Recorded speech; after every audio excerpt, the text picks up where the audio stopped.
MCD चुनाव के दौर में यह अंधेरी गलियां, यह तस्वीर है रजोकरी इलाके की।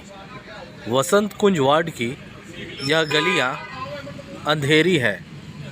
चुनावी दौर में इन अंधेरी गलियों के नाम पर भी जम के राजनीति हुआ। मौका था बीजेपी के पार्षद जगमोहन महलावत के एक कार्यक्रम का, जिसमें मुख्य अतिथि के रूप में भूपेंद्र यादव एक आम सभा करने वाले थे। बीजेपी पूरी तैयारी के साथ इस आम सभा को करने में लगी थी, तभी अचानक लाइट कट गया। बीजेपी के लोगों ने भूपेंद्र यादव का स्वागत कुछ इस तरह से किया। आप देख सकते हैं फूलों की बारिश और भूपेंद्र यादव लोगों के बीच में आकर सभी को नमस्कार करते हुए। यहाँ बैठे सैकड़ों समर्थकों ने भारतीय जनता पार्टी के नाम पर नारेबाजी लगाए और जगमोहन महलावत के पक्ष में वोट डालने की अपील की। आप देख सकते हैं रजोकरी इलाके में इस कार्यक्रम में भूपेंद्र यादव को सम्मानित किया गया। यह कार्यक्रम रजोकरी इलाके में किया गया था, लेकिन गनीमत ये रही कि शाम से ही रजोकरी इलाके की लाइट चली गई। लिहाजा बीजेपी के लोगों के लिए राजनीति का एक मौका मिल गया। बीजेपी के इस कार्यक्रम में बीजेपी के प्रत्याशियों द्वारा आरोप लगाया गया कि केजरीवाल भूपेंद्र यादव के रजोकरी आने को लेकर डर गए हैं, लिहाजा इलाके की बिजली को कटवा दिया।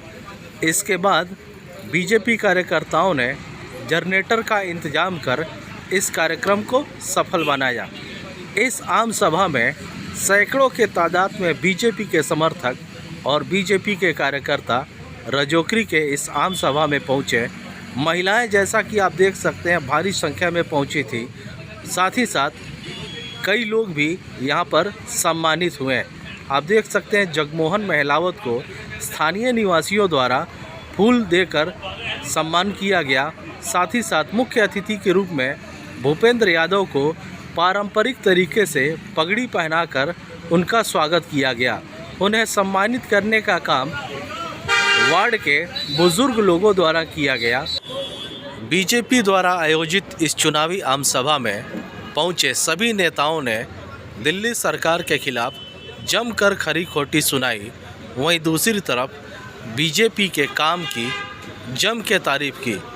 कार्यक्रम में पहुंचे इन सभी नेताओं ने क्या कहा, आपको बारी बारी से सभी की बातों को सुनाते हैं।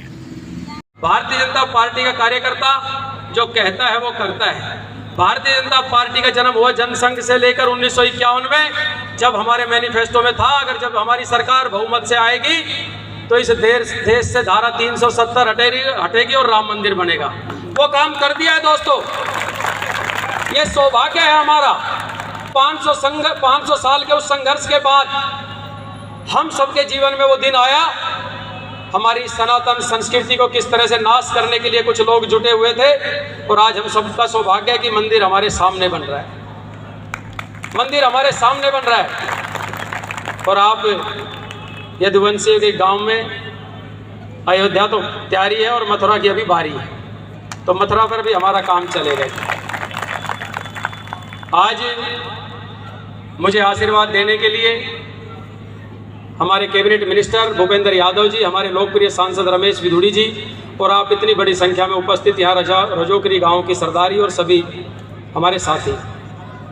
माननीय सांसद जी, सोचा तो कुछ और था, बताऊंगा आपको, पर मैं आपको सबसे पहले बताना चाहता हूं कि आम आदमी पार्टी के लोग किस कदर डर गए हैं। ये तो जनरेटर की व्यवस्था हमने की है। वो कहते हैं बाहर जाकर बिजली फ्री देते हैं और 24 घंटे गांव की बिजली काट दिया। आप इस आए हैं, आप ना बोल पाए, आपको लोग ना सुन पाए, इसलिए पूरे गाँव की बिजली काट दी गई। और ये चांदना, ये उजाला, ये भारतीय जनता पार्टी के कार्यकर्ता लेके आएंगे आपके गाँव में। जब मैं निगम पार्षद बनूंगा कहीं अंधेरा नहीं होगा। और द्वेष की राजनीति हम लोग नहीं करते, हम देश के लिए राजनीति करते हैं। वो क्या जानेंगे इस देश की राजनीति के लिए, दिल्ली की राजनीति के लिए जिनके पैर ना पड़ी बिवाई वो क्या जाने पीर पर आई। यहाँ का विधायक आदरणीय भूपेंद्र यादव जी गांव में घुस नहीं सकता, गांव के लोगों ने प्रण किया है। जिस तरह से उसने दिल्ली को ठगा है मुख्यमंत्री ने, यहाँ के विधायक ने इस गांव को ठगा है। पूरे गांव में अंधेरा है इसलिए कि भारतीय जनता पार्टी ने कमल खिलाना है, तो कमल यहाँ खिलेगा, क्योंकि भारत में मोदी जी ने हर एक 20,000 गांव में जो लाइट का प्रबंध किया है वो मोदी जी के नेतृत्व में हुआ है। पूरे भारत में हर घर नल से जल पहुंचाने का संकल्प हमने लिया है। मैं पश्चिमी बंगाल के चुनाव में रहा, हरियाणा, यूपी, राजस्थान, दिल्ली, इन राज्यों का जो गरीब, ओबीसी और जो ऐसा कार्यकर्ता है जिसको ये महसूस ना हो कि पार्टी नेतृत्व में मेरी सुनवाई ना हो, उनकी चिंता करते हुए मैंने भूपेंद्र यादव जी को देखा है। बाहर के राज्यों में भी, चुनाव में भी वो हम सबके मार्गदर्शन के लिए आए हैं। एक बार जोरदार ताली बजाकर हमें उनका अभिनंदन करना चाहिए। कहना चाहता हूं कि दिल्ली में लोगों को मुफ्त में जो केजरीवाल साहब लोगों को भरमाना चाहते हैं, लोगों को स्वच्छ पानी चाहिए, लोगों को स्वच्छ हवा चाहिए, लोगों को दिल्ली में हमारे जो काम करने मजदूर आते हैं उनको एक अच्छा वातावरण चाहिए।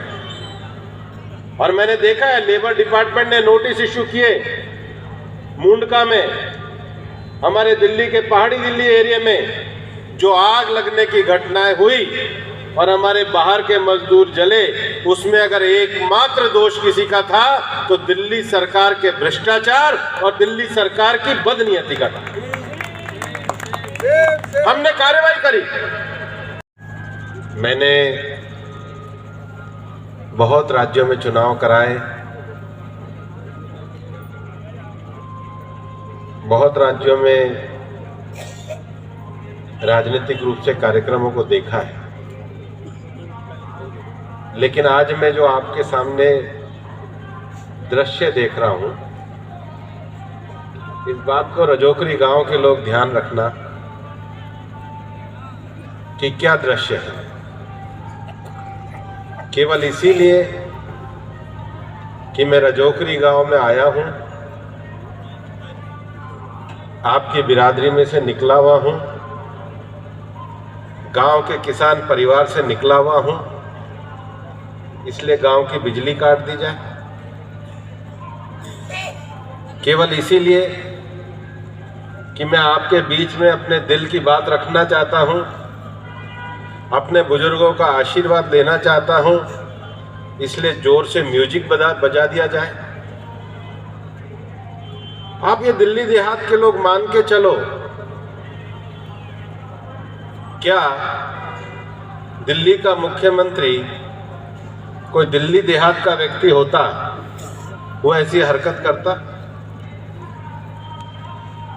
क्या दिल्ली देहात के रहने वाले लोगों के मन में, चाहे वो किसी भी बिरादरी का हो, ये 36 बिरादरियों की दिल्ली है, आपके गांव का कोई बेटा, कोई मेहमान आपके गांव के अंतर्गत आए और मुख्यमंत्री इस तरह की कार्रवाई कराए? आप मान के चलो कि दिल्ली देहात को अपमानित करने वाली पार्टी अगर कोई दिल्ली में है तो वो आप पार्टी है। अब फैसला आपको करना, और ये फैसला करना पड़ेगा। ये फैसला इसलिए करना पड़ेगा कि माननीय प्रधानमंत्री जी के नेतृत्व में हिंदुस्तान में हमने गांव और गरीबों की राजनीति करी है। और राजनीति में एक बात को बहुत ध्यान में रखना होगा। अभी जब चुनाव आयोग ने इस बात को पूछा कि रेवड़ी बांटना किसको कहते हैं और एम्पावरमेंट करना किसको कहते हैं, तो हमने कहा कि उज्ज्वला को हर महिला तक पहुंचाना, ये एम्पावरमेंट करना।